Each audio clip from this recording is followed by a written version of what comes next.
नमस्कार, सुपरफास्ट बिहार जाकर देख रहे हैं आप और मैं हूं आप सबके साथ अनूप। तो चलिए बढ़ते हैं और शुरू करते हैं तेज रफ्तार खबरों के सिलसिले को। मुजफ्फरपुर में दो युवकों की निर्मम तरीके से हत्या कर दी गई। दोनों का शव रेल लाइन के किनारे मिला। मृतक सन्नी पटेल और टिंकू रिश्तेदार थे और पताही के रहने वाले थे।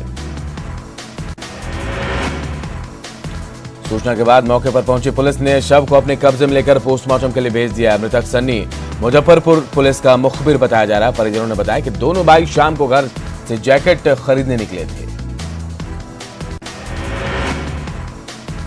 परिजनों ने माड़ीपुर के अजय पटेल, सद्दाम, खालिद और सोनू पर हत्या का आरोप लगाया। पुलिस को मृतक सन्नी का खून से सना जूता और बेल्ट अजय पटेल के मोहल्ले में मिला।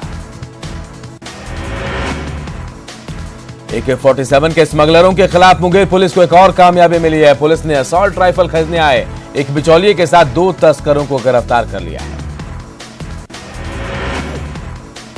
पकड़े गए बिचौलिए का नाम सत्यम है, जो बेगूसराय का रहने वाला है। आशंका जाहिर की जा रही है हथियार की सप्लाई नक्सलियों को की जानी थी। नवगछिया में सेक्स रैकेट का खुलासा हुआ है। पुलिस ने NH-31 के किनारे सत्यम होटल में छापेमारी की, जहां से 6 युवक और युवतियों को गिरफ्तार किया गया। होटल में अवैध धंधे की खबर मिलने के बाद SP के विशेष निर्देश पर छापेमारी की गई और इस दौरान वहां भारी संख्या में लोग भी जुट गए। इन्हें कंट्रोल करने में खासी मशक्कत भी करनी पड़ी। बाइक चोर गिरोह के खिलाफ पटना पुलिस को बड़ी कामयाबी मिली है। पटना पुलिस ने बाइक चोरी और लूटने वाले गिरोह के 7 सदस्यों को गिरफ्तार किया है। इनके पास से चोरी की 9 बाइक भी बरामद की गई है। बाइक चोरी करने वाला ये गैंग बाइक चोरी कर उसे 4 से 5 हजार में बेच देते थे। पुलिस कई दिनों से इन बाइक चोर गैंग्स के खिलाफ अभियान चला रही थी। जमीन विवाद को लेकर गोपालगंज में 35 साल के युवक को कुछ लोगों ने गोली मार दी। पीड़ित को गंभीर हालत में सदर अस्पताल में भर्ती कराया गया, जहां से उसे गोरखपुर के लिए रेफर कर दिया गया है। घायल युवक का नाम चंचल भगत है, जो बरौली के बतरदे गांव का रहने वाला है। पीड़ित ने बताया कि दुकान बंद कर वो लौट रहा था, तभी रजनीश पांडे नाम के शख्स ने उसे गोली मार दी। बेगूसराय में जमीन को लेकर जमकर हंगामा हुआ। किसानों की रैयती जमीन को लेकर महादलितों की ओर से कब्जा जमात जाने को लेकर गांव में लाठियां चली। गांव के लोगों के मुताबिक महादलितों ने किसानों की रैयती जमीन पर कब्जा कर लिया, जिसके बाद मारपीट हुई है। पूर्वी चंपारण के हरसिद्धि के विधायक राजेंद्र राम को जान से मारने की धमकी मिली है। अपराधियों ने राजेंद्र राम को आंगनबाड़ी सेविका की बहाली में पैरवी करने को कहा था। इसे इनकार करने पर AK-47 से भून देने की धमकी दी गई।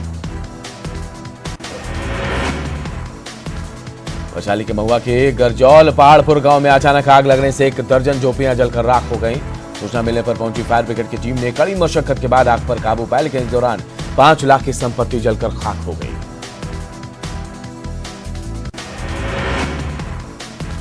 जहानाबाद के पंचमहल मोहल्ले में बुधवार को एक मकान का हिस्सा गिरने से 4 लोगों की मलबे में दबकर मौत हो गई, जबकि 4 लोग गंभीर रूप से जख्मी हो गए।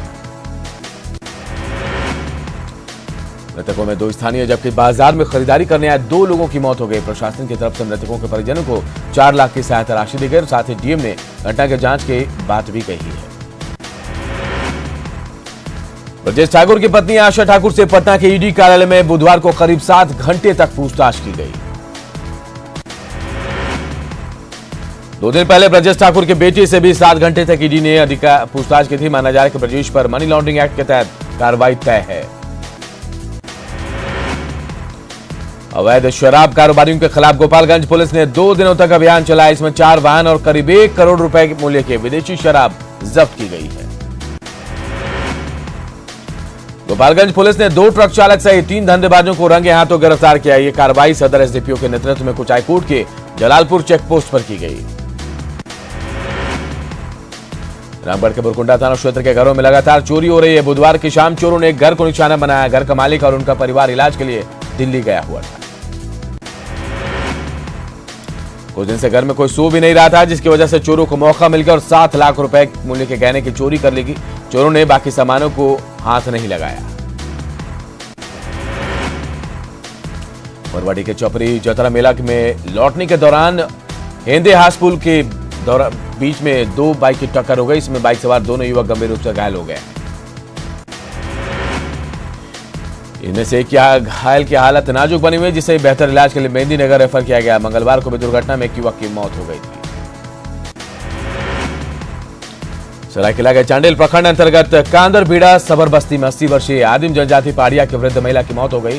वृद्ध महिला का शव ठंड में अकड़ा पाया गया, जिसे उसकी मौत ठंड से होने की आशंका जताई जा रही है। जमशेदपुर में चाय दुकानदार द्वारा चाय का पैसा मांगना एक ग्राहक को इतना नागवार गुजरा कि उसने अपने 4 दोस्तों के साथ दुकानदार की जमकर पिटाई कर दी और दुकान में उत्पात मचाते हुए सारा सामान इधर उधर फेंक दिया। घटना साक्षी के रामलीला मैदान के पास के करीब आधे घंटे तक ये लफंगे मारपीट और उत्पात मचाते रहे। पुलिस ने मामले की जांच शुरू कर दी है। मुंगेर के एक प्रखंड से दूसरे तक बर्ड फ्लू के लक्षण मिलने के बाद जिला प्रशासन हरकत में आया है। पशुपालन निदेशालय की टीम ने संयुक्त रूप से अभियान चलाते हुए लगभग 600 पक्षियों को मारकर दफना दिया है।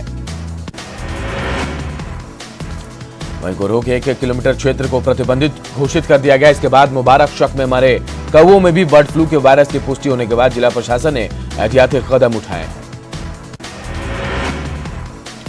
मुंगेर में भी चिकन में इसकी पुष्टि नहीं हुई, लेकिन एहतियातन जिला प्रशासन ने बागीचे की बैरिकेडिंग करवा दिया और यहां लाल झंडा लगाकर इसे आवागमन के लिए प्रतिबंधित कर दिया है। सरायकेला जिला के समाहरणालय में सीधी बात के वीडियो कॉन्फ्रेंसिंग के दौरान चांडिल अंचल अधिकारी सुनील कुमार अचानक बेहोश हो गए। आनंद फानन में समाहरणालय में डॉक्टर को बुलाया गया। सरायकेला सदर अस्पताल के डॉक्टरों ने बताया कि सीओ को हाई ब्लड प्रेशर था, जिसकी वजह से वो बेहोश हो गए। हालांकि उनकी हालत स्थिर और आराम करने की सलाह दी गई। बिहार सरकार और बिहार शुगर मिल एसोसिएशन की मैराथन बैठक के बाद गन्ने का समर्थन मूल्य निर्धारित कर लिया गया। इस साल भी समर्थित मूल्य में कोई इजाफा नहीं किया गया है। पिछले साल की तरह इस बार भी गन्ने का प्रति क्विंटल 265, 290 और 310 रुपए तय रेट निर्धारित किया गया। यह फैसला बिहार शुगर मिल एसोसिएशन ने लिया। बुधवार को पूरे दिन इसको लेकर बैठक चली। बिहार सरकार 10 रुपए प्रति क्विंटल चीनी मिलों को अनुदान देगी। गन्ना मंत्री फिरोज अहमद ने कहा कि किसानों और मिल के हित में यह फैसला लिया गया है।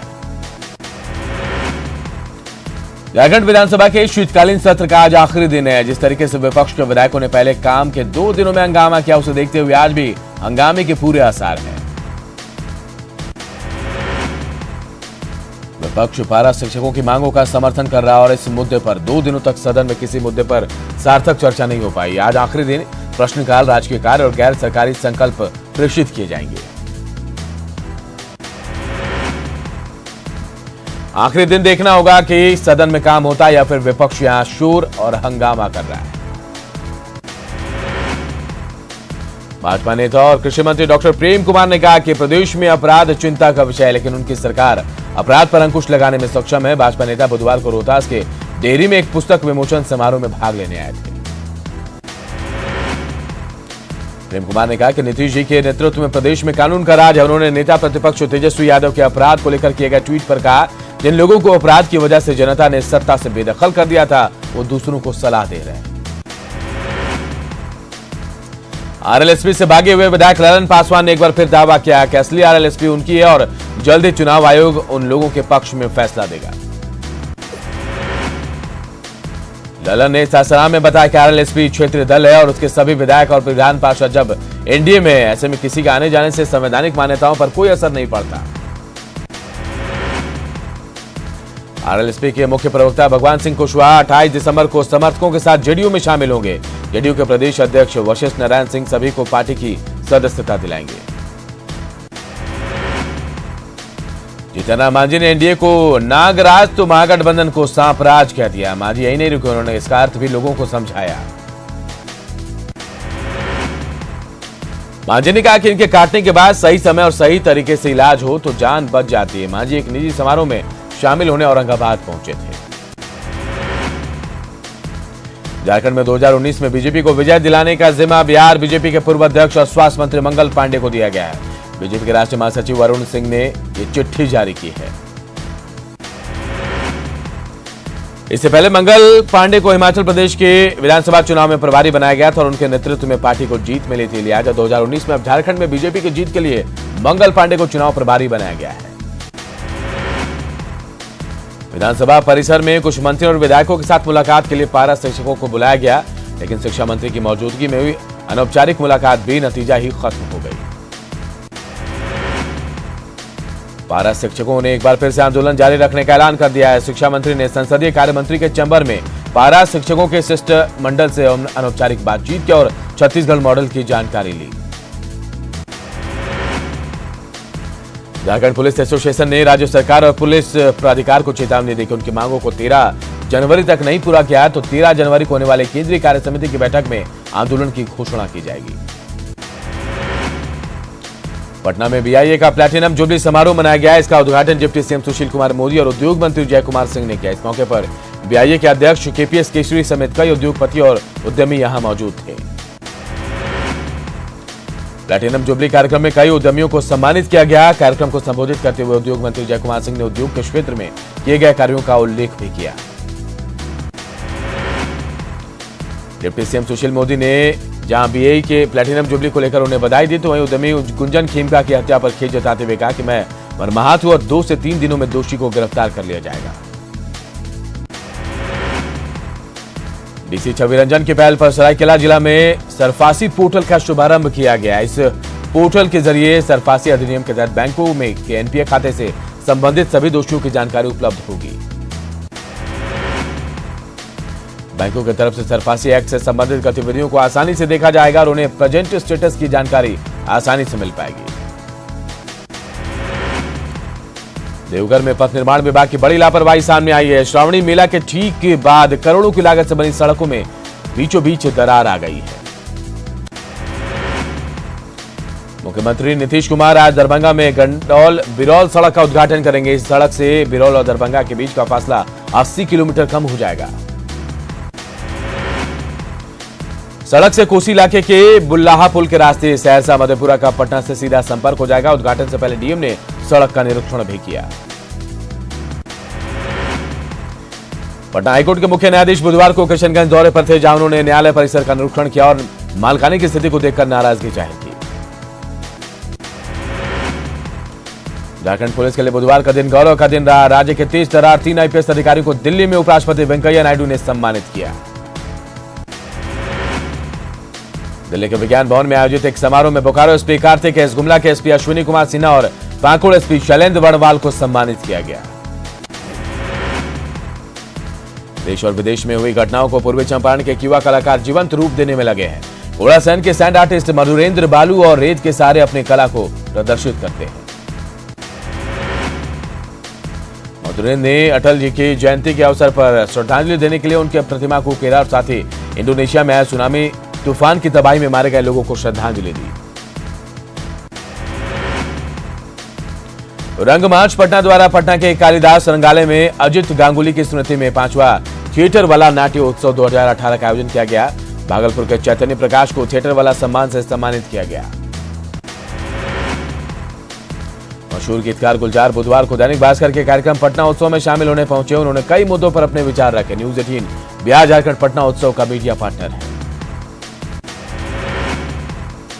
भारतीय वायुसेना का लड़ाकू विमान MiG-21 लगभग 40 सालों तक एयरफोर्स में सेवा देने के बाद अब राजधानी पटना की शोभा बढ़ाएगा। 1971 और कारगिल का हीरो रहे MiG-21 विमान को पटना के इको पार्क में स्थापित किया गया है। इसका लोकार्पण उप मुख्यमंत्री सुशील मोदी ने किया। उप मुख्यमंत्री ने इको पार्क में एक साथ 3 योजनाओं का उद्घाटन किया। इसमें 44 लाख की लागत से बना कृत्रिम झरना भी शामिल है। राजधानी रांची के शहीद चौक के पास दर्जनों की संख्या में गरीब जो दूर दराज से आते हैं वो यहाँ पर रात बिताते हैं, लेकिन उनके पास कंबल नहीं है। लिहाजा ठंड से लड़ने के लिए वो प्लास्टिक का बोरा ओढ़ने को मजबूर है। धनबाद में पारा में आई गिरावट में जिले में अब तक 5 लोगों की मौत हो गई है। खबर न्यूज 18 पर दिखाने के बाद कई सामाजिक संगठनों ने गरीबों की मदद के लिए हाथ बढ़ाया है। धनबाद के सिख वेलफेयर सोसाइटी के द्वारा बुधवार को 2000 कंबल रिक्शा ठेला चालकों और गरीबों के बीच वितरित किया गया। धनबाद के सिटी एसपी पीयूष पांडे ने भी असहायों के बीच कंबल बांटे। पटना से बिहार शरीफ के लिए सिटी बस सर्विस की शुरुआत की गई। ये बस सेवा मुख्यमंत्री ग्राम परिवहन योजना के तहत शुरू की गई, जिसका किराया प्राइवेट बसों से कम है। फिलहाल 14 बसों का परिचालन शुरू किया गया। बस सेवा के उद्घाटन के मौके पर मौजूद मंत्री श्रवण कुमार और संतोष निराला ने कहा कि बस स्टैंड को अतिक्रमण से मुक्त कराया जाएगा। कोलेबिरा विधानसभा के नवनिर्वाचित विधायक विक्सल कोंगाड़ी ने दिल्ली में कांग्रेस के राष्ट्रीय अध्यक्ष राहुल गांधी से मुलाकात की। कोंगाड़ी ने राहुल गांधी के प्रति आभार जताया और बता दें कि कोंगाड़ी ने 18 साल बाद कोलेबिरा में कांग्रेस को जीत दिलाई है। झारखंड राज्य बाल संरक्षण की ओर से बच्चों की तस्करी और उनकी सुरक्षा को लेकर बैठक की गई। इस बैठक में बच्चों के अधिकार और संरक्षण के लिए काम कर रहे एनजीओ, जिला परिषद के अधिकारी, डीएसडब्ल्यूओ, सीडब्ल्यूसी, रेल, महिला थाना प्रभारी और बाल मित्र इसमें शामिल हुए। बाल संरक्षण आयोग के अध्यक्ष आर्थिक हुजूर ने बताया कि कैसे मानव तस्करी राज्य के लिए बड़ी समस्या है। उन्होंने कहा, बाल तस्करी पर लगाम लगाना किसी अकेले के लिए संभव नहीं है। क्रीड़ा भारती का राष्ट्रीय तीसरा अधिवेशन जो है धनबाद में होने जा रहा है। 28 से 30 दिसंबर तक चलने वाले अधिवेशन में आरएसएस प्रमुख मोहन भागवत मुख्य रूप से शिरकत करेंगे। अधिवेशन में मुख्यमंत्री रघुवर दास और द्रौपदी मुर्मू सहित अन्य राज्यों के मंत्री भी इसमें शामिल होंगे। 3 दिवसीय अधिवेशन की तैयारी पूरे जोर शोर से चल रही है। कोडरमा के डोमचांच में चंचाल पहाड़ी पर पत्थर खदान में विस्फोट की चपेट में एक युवक आ गया। युवक की घटनास्थल पर ही मौत हो गई। एक और युवक की दबे होने की आशंका जताई जा रही है। गोड्डा के नगर थाना क्षेत्र में बीएड के छात्र देर शाम एसिड अटैक हुआ है। इस अटैक में छात्र सरोज कुमार का चेहरा बुरी तरह से झुलस गया। घटना देर शाम की, जब छात्र सरोज अपने लोहिया नगर स्थित मकान से उपायुक्त कार्यालय के पीछे ट्यूशन पढ़ाने जा रहा था।